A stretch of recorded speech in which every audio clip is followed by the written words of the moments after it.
The end of the road for our gracious Majesty the Queen. Hi, good morning, Neil Sean here in the very heart of London. Now, I hope you're keeping well as ever, and we want to send all our good wishes, lots of love to our gracious Majesty the Queen, who, it has been revealed once again, is suffering from mobility issues. Know the feeling, Queen. Yes, not easy, is it?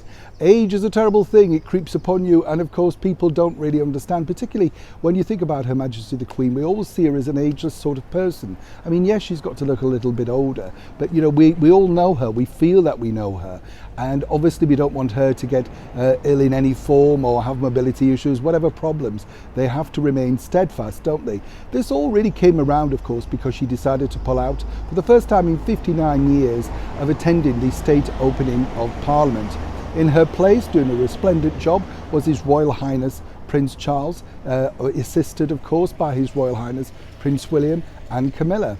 And this, of course, is the taste of the future.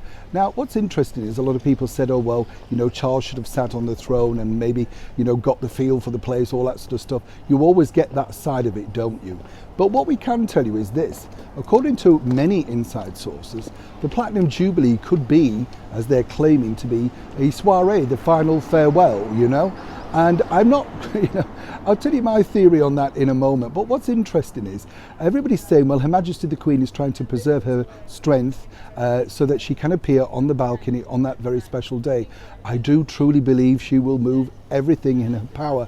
And I don't think people will care whether she has to be lifted, wheeled, driven on. They just want to see her. They want to celebrate such a magnificent achievement, 70 years on the throne. She deserves our respect. Even if you're not a royalist, you have to deserve that kind of respect. You have to give that person, you know, the honour of which they really should be bestowed upon. After all, 70 years of your life, dedicated service, never truly put in a foot wrong, is not bad at all, really, is it?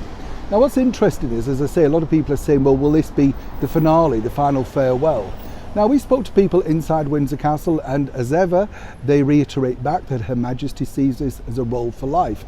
But the bigger problem that the Queen has really is, as each time she misses such an historical event and a momentous event really, like the state opening of Parliament, then it becomes very difficult for the monarchy because, of course, while they can pursue ahead, push ahead, you get the anti-monarchy people saying, well, it should be abolished, you know, if she can't do the job, etc. Now, as we all know, Queen Victoria suffered the very same problem. She decided, of course, to remain in mourning for many years until she was told by a British Prime Minister of the time that she better get visibly seen, and she had to celebrate her Golden Jubilee in a very similar way, get in a carriage and be seen by her public before they turn against her. I'm not suggesting for one moment that this will be a similar thing for our gracious Majesty the Queen, but what I do feel is that someone somewhere needs to draw a line under the situation and say, well, from now on, the only times that we'll see Her Majesty the Queen after the Platinum Jubilee will be perhaps via Zoom chats and videos from Windsor Castle. And as ever, I think we'll be truly all happy with that. It's just clarification that I think people really now want from Buckingham Palace. As ever, when I know more, you'll know more. Neil Sean in the very heart of London.